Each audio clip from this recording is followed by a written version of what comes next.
Vagamon bus stand നിർമ്മാണം മുടങ്ങിയിട്ട് 6 മാസം പിന്നിടുന്നു. പരസ്പരം പഴിച്ചാരി റവന്യൂ വകുപ്പും ഏലപ്പാറ പഞ്ചായത്ത് ഭരണസമിതിയും. മണ്ണെടുപ്പ് തടസ്സപ്പെടുത്തിയ റവന്യൂ വകുപ്പാണ് ബസ് സ്റ്റാൻഡ് നിർമ്മാണം തടസ്സപ്പെടുത്തിയെന്നാണ് പഞ്ചായത്തിന്റെ ആരോപണം. മണ്ണെടുപ്പ് അനുവദിക്കുവാൻ കഴിയില്ലെന്ന് വില്ലേജ് അധികൃതർ നിലപാട് സ്വീകരിച്ചതോടെ അന്ന് കരാറുകാരൻ പണി നിർത്തി. ഏലപ്പാറ പഞ്ചായത്ത് അനുവദിച്ച 10 ലക്ഷം രൂപ ഉപയോഗിച്ചാണ് വാഗമൺ ബസ് സ്റ്റാൻഡിന്റെ നിർമ്മാണം ആരംഭിച്ചത്. ആദ്യഘട്ടമായി മണ്ണെടുപ്പ് തുടങ്ങി. ദിവസങ്ങൾക്കുള്ളിൽ വില്ലേജ് അധികൃതർ പണി നിർത്തിവെപ്പിക്കുകയായിരുന്നു. നിലവിൽ നിർമ്മാണ പ്രവർത്തനം നിലച്ചിട്ട് 6 മാസം പിന്നിട്ടു.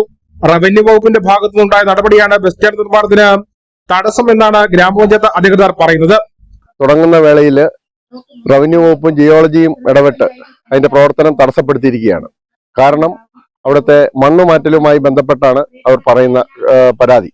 അപ്പോൾ ഞങ്ങൾ ചോദിക്കട്ടെ, വാഗമൺ വില്ലേജിൽ തന്നെ അനോക്കി ഹോട്ടലിന്റെ ഫ്രണ്ടില് ഏക്കർ കണക്കിന് മണ്ണ് ഒരു സ്വകാര്യ വ്യക്തി മാറ്റിയിട്ട് ഈ ഉദ്യോഗസ്ഥരുടെ കൺമുമ്പിൽ കൂടെ മാറ്റിയിട്ട് ഒരു നടപടിയും എടുക്കാത്ത ഈ ഉദ്യോഗസ്ഥരാണ് ഗവൺമെന്റിന്റെ അല്ലെങ്കിൽ ഏലപ്പാറ ഗ്രാമപഞ്ചായത്തിന്റെ ഏറ്റവും വലിയൊരു സ്വപ്ന പദ്ധതിയായിരുന്ന വാഗമൺ ബസ് സ്റ്റാൻഡിനെ പ്രവർത്തനം തടസ്സപ്പെടുത്തിയിരിക്കുന്നത്.